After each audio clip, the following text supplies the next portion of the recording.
코로나 팬데믹을 기점으로 우리의 삶에 달라진 게 하나 있습니다. One glance is all that's needed to enter Zhengzhou's subway system. The city is the first in China to set up facial recognition gates in all of its underground stations. The government says it's about customer convenience. This is especially handy for people who carry a lot of heavy bags, or the people who don't have a cash or their smartphones have run out of battery. These problems could be solved by facial recognition. Now, facial recognition cameras are being used alongside infrared temperature scanners to help contain the spread of coronavirus. In the city of Hangzhou, a man was reprimanded after facial recognition cameras filmed him leaving his home before completing 2 weeks of self-quarantine. High-tech surveillance cameras allow authorities to access a citizen's travel history. There are more of these in China than in any other country in the world, an estimated 350 million, roughly one for every 4 people. I heard about facial recognition recently. It's new and seems very convenient to use. Nowadays, the leaking of private information is common, and the problem is very serious. It's something I'm afraid of. 의식 있는 이 중국 청년처럼 러시아인들도 두려워야 됩니다. Passengers on the Moscow metro can now pay for their commute using facial recognition technology. The system is called FacePay and connects passengers' biometric data to their credit cards. It's been rolled out across all 241 stations in the Russian capital, but private activists are sounding the alarm. All he needs is his face. To ride the Moscow metro, Vladimir Belyakov has to pause in front of the facial recognition cameras set up at the ticket turnstiles. Then he can get on his way. Belyakov is one of around 15,000 people who've been volunteering to test the Moscow metro's so-called FacePay system, which has now been opened to the wider public. Usually you have to get out the right card, or you have to find your Metro Pass or your credit card in your backpack or your pocket. Here you don't have to find anything. You don't even have to take off your mask. You just walk up, pass through, and that's it. Test passengers had to provide a mobile phone number, credit card details, and a photo to register for FacePay.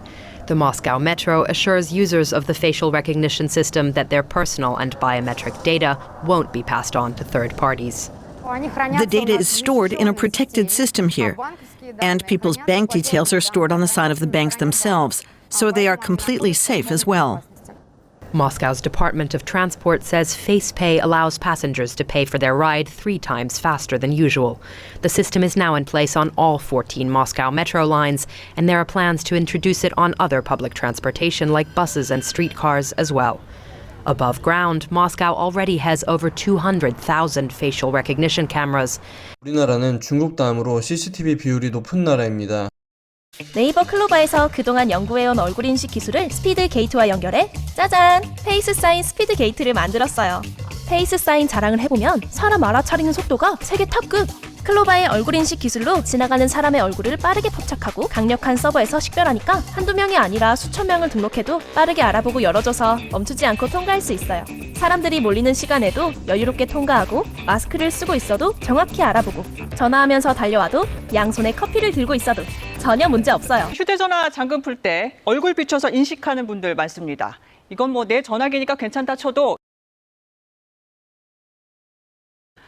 그런데 정부 청사에서 직원들 동의도 안 받고 얼굴 인식으로 출입하는 방식을 도입해 논란이 일고 있습니다. 정부 세종청사 점심시간, 공무원들은 출입구에서 출입증 대신 얼굴을 내밉니다. 최근 만들어진 신청사에 얼굴 인식 출입 시스템이 도입된 겁니다. 얼핏 편리한 것 같지만 공무원들은 왠지 꺼려집니다. 얼굴만 대세우라고 했는데 너무나 빨리 인식을 하는 거예요. 새로운 건물에서 너무나 많은 감시를 받고 있는 느낌이다. 개인정보보호법은 얼굴처럼 민감 정보를 수집하는 데는 반드시 각 개인의 사전 동의를 받도록 규정합니다. 정부 청사도 동의는 받았지만 이미 시스템이 도입된 뒤에서야 절차가 진행됐습니다.